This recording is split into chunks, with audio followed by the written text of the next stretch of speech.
रूस यूक्रेन युद्ध के बीच अमेरिकी सेनेटर्स की चेतावनी भी सामने आई है। पुतिन और बड़े युद्ध की तैयारी कर रही है।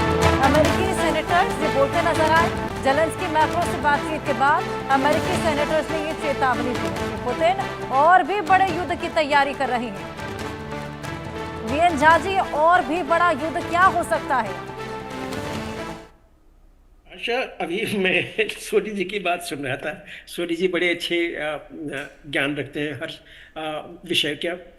उन्होंने कहा कि कोई आत्मघाती ऐसा नहीं करेगा, सुसाइडल कोई ऐसा नहीं करेगा। अरे हमारे सामने में एग्जाम्पल है, जेलेंस्की सुसाइड में वो लगा हुआ है, वो पिछले 3 साल से लगा हुआ है।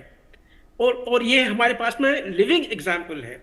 देखिए, कोई भी कंट्री न्यूक्लियर आर्सेनल क्यों रखता है? क्या ऐसे ही सिर्फ अपने अपने वो क्या कहते हैं, सजाने के लिए रखा हुआ है?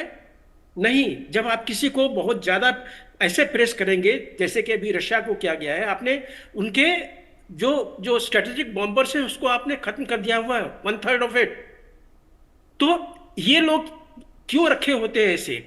और याद कीजिए, अमेरिका ने क्यों जापान में वो न्यूक्लियर आर्सेनल यूज किए थे?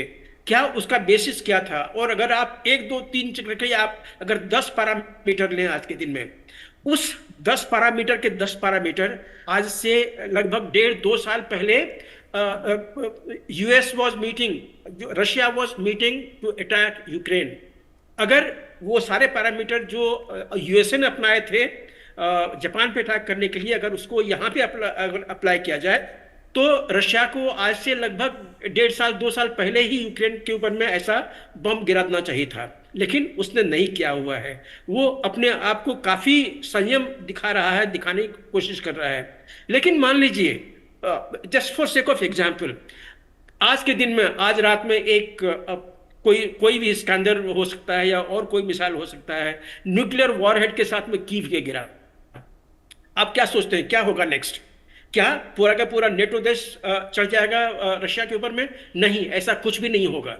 क्योंकि हर नेटो देश जानता है, खास करके यूरोप के कॉन्टेक्स्ट में, कि अगर उसने ऐसा कुछ किया तो वो भी सेफ नहीं है। और ये जो सबसे बड़ा जो जिगरा रखने की प्रयास करते हैं और दिखाते हैं, यूके छोटा सा देश है। अगर 1 न्यूक या 2 न्यूक वहां पे गिरा तो यूके तो खत्म हो जाएगा। और बाकी जो कंट्रीज हैं वो भी कोई यहाँ पे बहुत बड़ा जमावड़ा नहीं है कि ये लोग लड़ना चाहते हैं ऐसे दिन रात या न्यूक्लियर आर्सेनल में। ये कोई इसमें इंडल्जेंस में नहीं जाएंगे। तो अगर कीव गया तो सिर्फ कीव जाएगा, उसके बाद कोई वहां पे इसके साथ में खड़ा नहीं होगा, यूक्रेन के साथ में। आपने पहले भी देख लिया है, यूक्रेन आज के दिन में अपनी सुसाइड में लगा हुआ है, अमेरिका ने अपने हाथ खींच लिए है, यूरोप अभी भी कहीं न कहीं है। तो ये सब कहते हैं ना कि जो मोहरा को आगे बढ़ाओ, जेलेंस्की एक मोहरा है, उसको आगे बढ़ाया जा रहा है। लेकिन ये जो इम्पैक्ट है ये यूक्रेन को ही झेलना पड़ेगा, क्योंकि ये सारे जो अटैक्स हैं ये यूक्रेन की धरती से, यूक्रेन के लोगों द्वारा ये किया जा रहा है रशिया के ऊपर में। अगर रशिया रिटेलिएट करेगा तो यूक्रेन को ही रिटेलिएट करेगा। कल कुछ ऐसे भी रिपोर्ट आए थे कि यूक्रेन को अटैक नहीं करके वो यूरोप के देशों को, जहां से सबसे ज्यादा इसको हिम्मत मिलती है या एसेट्स मिलते हैं, उसको होगा। मैं नहीं मानता हूं कि ऐसा होगा। अगर अटैक होगा तो कीव, ओडेसा, लिविव, ये 3 ऐसे जगह हैं जो कि आज के लिए जो हार्ट है पूरे यूक्रेन के लिए। इन 3 में से किसी 2 पे अटैक होगा एक साथ में, मुझे ऐसा लगता है। बिल्कुल। जय सोढ़ी जी, आप कुछ ऐड ऑन करना चाहेंगे इसमें?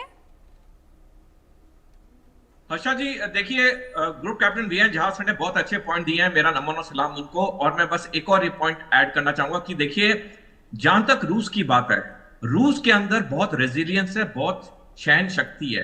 दूसरे विश्व युद्ध में रूस के 27 लाख सैनिक मारे गए, लेकिन जब रूस सोवियत संघ था, लेकिन तब भी रूस ने हार नहीं मानी। और जब तक जर्मनी को नहीं हराया, जब तक दूसरे विश्व युद्ध में वो विजय नहीं हुए, तब तक वो लड़ते रहे। तो जहां तक रूस की बात है, उनमें बहुत रेजिलियंस है, बहुत सहन शक्ति है। तो ये जो हमले यूक्रेन ने किए हैं, डेफिनेटली यूक्रेन की सफलता तो है। जो बात सही है, उन्होंने बड़ी अच्छी प्लानिंग के साथ किया। पूरा इनको CIA का और इनको MI6 का पूरा समर्थन था, तभी पिन पॉइंट उन्होंने वहां पे गाड़ियां पार्क करवाई और पिन पॉइंट टारगेट्स पे किया। लेकिन इससे रूस पे कोई फर्क नहीं पड़ेगा। रूस ने अब बहुत ज्यादा ये लेवल पे उसने रिटेलिएट करना है, लेकिन अब ये युद्ध ज्यादा लंबा भी नहीं चलेगा। इसका एक एग्जांपल देना चाहूंगा। अगर रूस नहीं चाहता ये युद्ध खत्म हो, तो डेफिनेटली कल जो इस्तांबुल में मीटिंग हुई उसे वो रद्द कर सकता था, क्योंकि परसों ही उसके हवाई जहाजों पे यूक्रेन ने हमला किया था। बहुत आसान था रूस को कहना कि कल मैं इस्तांबुल की मीटिंग में नहीं जाऊंगा, जो कि दुनिया को लग भी रहा था कि रूस रद्द कर देगा मीटिंग। लेकिन रूस ने मीटिंग रद्द नहीं की, क्योंकि रूस भी थक चुका है। उसकी जीत तो हो ही गई है, रूस भी थक चुका है। 3 साल से ज्यादा युद्ध हो रहा है, कितने लोग मारे जा चुके हैं, उसके अपने कितने सैनिक नागरिक मारे जा चुके हैं। तो डेफिनेटली ये जो युद्ध है ये अंतिम चरणों पे है, सिर्फ थोड़ा समय लगेगा, और खास करके जब ये जून का महीना हो जाएगा, जब रूस अपना समर काउंटर ऑफेंसिव पूरा कर ले। बिल्कुल, अब देखना होगा कि आगे रिटेलिएशन आखिर किस तरीके से किया जाता है। और इन सब में अगर हम सबसे ज्यादा देखें तो आम जनता ही पिसती हुई नजर आती है। सबसे ज्यादा खामियाजा ये ईगो की लड़ाई में यही लोग झेलते हुए नजर आते हैं। वीरेंद्र झा जी, मैं आपके पास आऊंगी, कोई क्लोजिंग स्टेटमेंट अगर आप देखना चाहें तो। देखिए, आज के दिन में पूरा वर्ल्ड जो है, कहते हैं कि लिविंग एट द एज, मुझे लगता है कि आज हम वहां पे हैं। अगर किसी ने भी थोड़ी सी भी गलती की, कोई नई हिमाकत करने की कोशिश की, तो परिणाम बहुत बुरे होंगे। न मैं रूस का पक्षधर हूं, न मैं यूक्रेन का पक्षधर हूं। पूरा का पूरा विश्व जो है आज इस वॉर से एज पे इसलिए है कि सिर्फ ये रूस और यूक्रेन के बीच की लड़ाई नहीं है, ये रूस और नेटो का था, आज के दिन में रूस और यूरोप का हो गया है।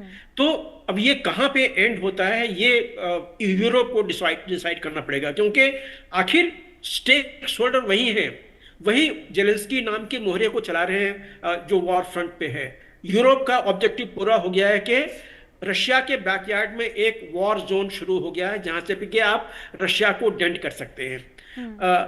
इसका रशिया का एम पूरा हो गया है कि उसने जितना जमीन लेना था यूक्रेन का, खास करके डोनबास, ज़ैपोरिज़िया, खेर्सन, ये 3 ऑलरेडी ले ली है। सुमी लगभग 3/4 ले लिया हुआ है, और उसकी नज़र अब ओडेसा पे है।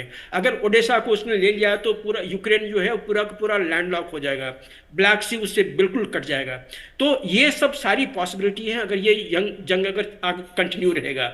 मुझे नहीं लगता है कि किसी ने भी कोई लेसन ली है, क्योंकि रशिया का भी बहुत लॉस हुआ है, और यूक्रेन तो लगभग बर्बाद ही हो गया है। उसकी इंफ्रास्ट्रक्चर चली गई है, उसकी मैन पावर चली गई है, उसकी औरतें जो बाहर में एक्सप्लॉइट हो रही हैं विदेशों में, वो हो रहा है। उसके जो चिल्ड्रन हैं, उसका जो प्रेजेंट जनरेशन है वो खत्म हो गया है।